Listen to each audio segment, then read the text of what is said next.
भाग 5 प्रलय। मसीही से लगभग 3200 वर्ष पहले यह जगत विख्यात प्रलय हुई थी, जिसका वर्णन संसार की सब प्राचीन पुस्तकों में है। इस प्रलय का वर्णन हमारे ब्राह्मण ग्रंथों तथा पुराणों में तो है ही, प्राचीन पर्शिया के इतिहास लेखक जेंसिस ने भी इस संबंध में बहुत कुछ लिखा है।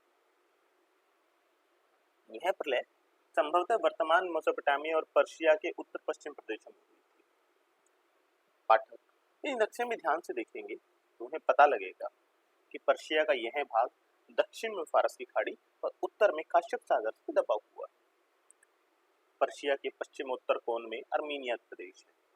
वहां के बर्फीले पर्वतों से फरात नदी निकलकर मेसोपोटामिया आई, जो मेसोपोटामिया की खास नदी है। यह नदी बहुत बड़ी है और विस्तार से चलती है। मेसोपोटामिया में और भी नदियां हैं। शतुल अरब ऐसी नदी है जिसमें समुद्र में चलने वाले जहाज आ जा सकते हैं। कहते हैं प्राचीन बसरा नगर, जो ईसा की 6वीं या 7वीं शताब्दी में बसाया गया था, वैसे 1,20,000 नहरें थी जिसमें नावें चलती थी। इससे हम समझ सकते हैं कि ये नदियां समुद्र के समान ही गहरी और बड़ी थी। संभवतः बर्फ के बांध टूटकर इस दजला नदी में बाढ़ आई और उस प्रदेश को, जो फारस की खाड़ी और काश्यप सागर के बीच है, समूचा डुबो दिया। इस भूस्थल में भी कुछ स्थल ऐसे थे जो समुद्र तल से 18,000 फीट ऊंचे थे। यहाँ संभवतः जल नहीं पहुंचा, परंतु वृक्ष, वनस्पति, मनुष्य, पशु पक्षी इस देश में के भी नष्ट हो गए। पैलेस्टाइन का वह भाग जो फारस की खाड़ी के पश्चिम दक्षिण में है, समुद्र से केवल 6,000 फीट ऊंचा है, वह सर्वथा जलमग्न हो गया और वहां के सब जीव जंतु नष्ट हो गए। वह नष्ट होने वाली जाति अर्राट थी, जो महाराज अत्तेरीत जानंतपति के वंशज थी। दक्षिण रूस का नाम उन दिनों में उत्तर मद्र था। यहीं से मद्र डेर मेडेज ईरान में आए थे, जिन्हें मद्रपति वंशधर महारथी शल्य महाभारत संग्राम में सम्मिलित हुए। इस प्रलय में सारा ईरान जलमग्न हो गया था और वह मृत्युलोक बन गया था। इस प्रलय का कारण वहां के किसी ज्वालामुखी का विस्फोट था। ज्वालामुखी के विस्फोट से बर्फ की चट्टानें टूट गई और दलजा नदी का उद्गम काश्यप सागर और फारस की खाड़ी, इन सब ने मिलकर ईरान को जलमग्न कर दिया। काश्यप सागर प्रदेश में एक स्थान बाकू है, वहां अब भी पृथ्वी से अग्नि निकलती है। इस अग्नि दृश्य को देखने सिकंदर भी गया था। यह अग्नि दृश्य संभवतः उसी ज्वालामुखी के विस्फोट का अवशेष है। शतपथ ब्राह्मण में तथा मत्स्य पुराण में इस प्रलय की जो घटना वर्णित है, उसमें लिखा है कि मनु के हाथ एक मछली मत्स्य लगी, जिसने उसकी रक्षा की। इस मत्स्य का इतिहास सुनिए। यह मनु संभवतः अभिमन्यु या उनके वंशधर थे। बाइबल में तथा अवेस्ता में इसे नूह के नाम से दिया गया है। बेबोलियन दंत कथा के अनुसार प्रलय से पूर्व बेबोलिया में मत्स्य जाति के ही लोग रहा करते थे। यह प्राचीन जाति चिरकाल से उस देश पर शासन करती थी। यह जाति प्रसिद्ध नाविक थी। प्रलय के समान मन्यु ने किसी जाति के किसी नेता की सहायता से अपने परिवार की प्राण रक्षा की होगी। मन्यु ने सुशा नगरी बसाई और उसे अपनी राजधानी बनाया। पुराना तथा प्राचीन पर्शिया के इतिहासों में इसी पुरी का वैभव का भारी वर्णन मिलता है। यह प्रसिद्ध नगरी बेरखा नदी के तट पर थी, जो उस काल की सभ्यता का केंद्र था। संभवतः सुशा तथा प्रलय तक जल नहीं पहुंचा था, फिर भी नगरी प्रलय के बाद उजड़ गई। बहुत लोग मर गए थे, शेष उसे छोड़कर चले गए। इस उजड़ी हुई नगरी पर धूल के स्तर जमते रहे चले गए। कालांतर में यह स्तर 5 फीट मोटा हो गया। अध्याय 6 वरुण ब्रह्मा। प्रलय का जल बेरखा नदी तट पर बसी सुशा नगरी तक नहीं पहुंचा था, फिर भी कुछ लोग मर गए, कुछ छोड़कर चले गए। सुशा नगरी, जो मन्युपुरी भी कहती थी, उजाड़ और वीरान बहुत दिन तक पड़ी रही। उस पर 5 फीट मोटा धूली स्तर जम गया। इसके बाद जब स्वयंभू मनु के अंतिम प्रजापति दक्ष का अधिकार संभव हुआ, तब तो दक्ष की पुत्री अदिति का पुत्र वरुण, सूर्य का सबसे बड़ा भाई, सुशा नगरी में आया। उसने उसे खुदवाकर साफ किया, धूल मिट्टी दूर की, ऊंची नीची भूमि समतल की, रुके हुए जलों को नहार खुदवाकर समुद्र में बहा दिया। सुशा प्रदेश और मेसोपोटामिया में आदित्यों की बस्तियां बसाई। पाठकों को ज्ञात हो अदिति से मरीचि को 12 पुत्र हुए जो आदित्य कहलाए। वरुण उनमें से सबसे बड़े और सूर्य सबसे छोटे थे, परंतु आगे चलकर जैसे सूर्य कुल में आर्य जाति का निर्माता हुआ, उसी प्रकार वरुण ने सुमेरु जाति को जन्म दिया। यह सुमेर जाति सुमेर सभ्यता की प्रस्तारक और ईरान की प्राचीन शासक हुई। संसार के पुरातत्वविद डॉक्टर फ्रैंकफर्ट और लैंगडन आदि कहते हैं कि प्रोटो लाइमलाइट सभ्यता का ही विकसित रूप सुमेरु सभ्यता है, अर्थात प्रोटो लाइमलाइट सभ्यता से ही सुमेरु सभ्यता का जन्म हुआ।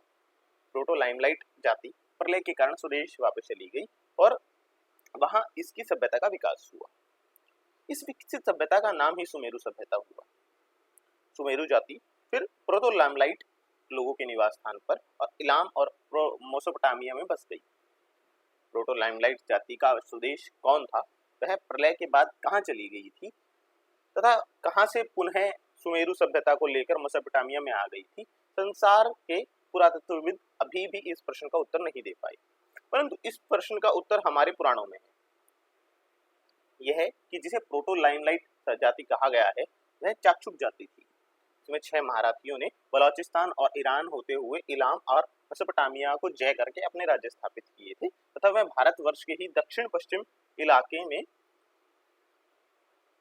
उससे पूर्व विकसित हुई थी तथा सुमेरु सभ्यता के संस्थापक एक प्रकार से दोबारा नई सृष्टि रचने वाले सूर्य के ज्येष्ठ भाई वरुण थे और उन्हीं ही ब्रह्मा के नाम से विख्यात किया गया।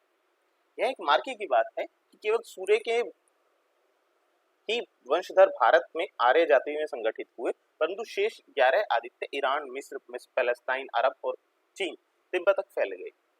इन सब ने देव जाति का संगठन किया। संक्षेप में देव का अर्थ है आदित्य। मन्युपुरी वरुण काल में सुषा के नाम से विख्यात रही, पीछे इंद्रपुरी अमरावती के नाम से विख्यात हुई। पाश्चात्य जन वरुण को लॉर्ड क्रिएटर कहते हैं, जिसका अर्थ है देव करतार ब्रह्मा। अवस्था में वरुण को अंद्रूज कहा गया है। इल्हामी इलामी भी वरुण को ही कहते हैं। इलाही और इलाहिम है इलावत के उपास्य देव वरुण।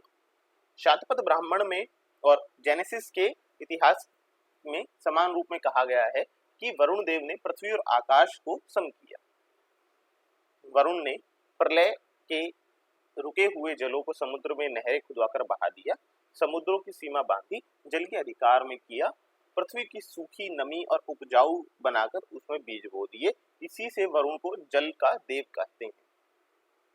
उन दिनों अरब और फारस के बीच में सारा इलाका सुषा स्थान कहलाता था। इसी को छल देश शल्लिदिया कहते थे। वरुण का एक नाम अवस्था में उरमजद भी है। नवीन सृष्टि रचने वाले देवों का आदित्य के ज्येष्ठ पुरुष होने से वरुण को ब्रह्मा कहा जाता है तथा जल का विभाजन करने से नारायण कहा जाता है। जल को संस्कृति में नीर भी कहते हैं। श्रीनार, शीर, सागर, सिरी का समुद्र पर्शिया की खाड़ी और उरमज सागर का नाम था। मत्स्य पुराण के नाम अनुसार ब्रह्मा ने ब्रह्मांड को अर्थात अपने राज्य के 2 खंड किए, एक ऊपर का पार्वत्य प्रदेश खंड और दूसरा नीचे का भूमि खंड। ऊपर का खंड स्वर्ग, नीचे का भूमि कहलाया। ठीक उसी पुराण के अनुसार ही जेनेसिस आदि पाश्चात्य पुराण शास्त्री भी कहते हैं वरुण या अवस्था में ब्रह्मा को उम्रजद कहा गया है। यह उर महाअध्याय का बिगड़ा हुआ नाम है जो पुराणों में आया है। पुराण में ब्रह्म संकट का उल्लेख है। यह वह घटना है जब ब्रह्मा ने जलों को 2 समुद्रों में विभाजित किया। अंग्रेज इतिहासकार जेनेसिस का कहते हैं इलाही ने कहा है जल से जल पृथक होना चाहिए। इसके लिए एक शब्द है अंग्रेजी का है ऑर्डियल। इस शब्द का अर्थ है कोश में लिखा है जल और अग्नि की परीक्षा। जेनेसिस कहता है इलाही ने कहा स्वर्ग के जलों को एक जगह एकत्र होने दो और शेष पृथ्वी को सूखने दो। प्राचीन ईरानी इतिहासकार और अवेस्ता दोनों ही में स्वीकार किया गया है कि लोग वरुण को ही सृष्टि का रचयिता मानते थे। प्राचीन ईरान को कापड़ोसिया प्रांत में इंद्र और वरुण की शपथ के शिलालेख मिलते हैं। वरुण के इस समूचे साम्राज्य का पहले नाम अमरदेश था, जो और सुषा का नाम अमरावती था। अब भी वहाँ के प्राचीन अमरों के वंशधरों में अमरहेय जाति बसती है। पीछे मनुपुत्री इला के नाम पर इस प्रदेश का नाम इलम या इलारव्रत हुआ। आजकल यह प्रदेश किरमान इलाका कहलाता है। यही सुमेरु सभ्यता का केंद्र सुमेरु राज्य स्थापित हुआ। यह स्थान फारस की खाड़ी के ऊपर है। जेनेसिस ने पर्शिया के इतिहास में इसे शिनार भूमि शीस्तान कहा है। पुराणों में इसे श्रीनगर लिखा गया है। फारस की खाड़ी ही क्षीर सागर कहलाती थी। जो राष्ट्र वरुण के उपासक थे, इनके समय में पर्शिया में वरुण ही महाराज महाउपास्य देव विधाता कहे जाते थे। इसी धर्म को ईरानी लोग अनइर्टियाज्म कहते थे। वरुण ब्रह्मा के पुत्र अंगीरा और भृगु हुए, जो देवर्षि तथा याजक कुलों के संस्थापक हुए। अंगीरा पुत्र बृहस्पति देवों के याजक हुए। भृगु को दैत्यपति हिरण्यकश्यप ने अपनी पुत्री दिव्या दी और दानवराज पुलम ने अपनी पुत्री पालमी। दिव्या से भृगु को शुक्र काव्या उष्णा प्रसिद्ध पुत्र हुआ, जो दैत्य दानव कुल का याजक था। शुक्र का एक पुत्र अत्रि हुआ, उसका पुत्र चंद्र प्रसिद्ध चंद्रवंश का मूल पुरुष हुआ। दूसरा पुत्र त्वष्टा हुआ, जिसका पुत्र प्रसिद्ध शिल्पी हुआ। देवों ने उसका नाम विश्वकर्मा और दैत्यों में मय स्थापित हुआ। पौलवी की संतानों में चयवन, ऋचिक, जमनग्नि और परशुराम हुआ। आज के लिए इतना ही। मिलते हैं आपको अगले भाग में। धन्यवाद।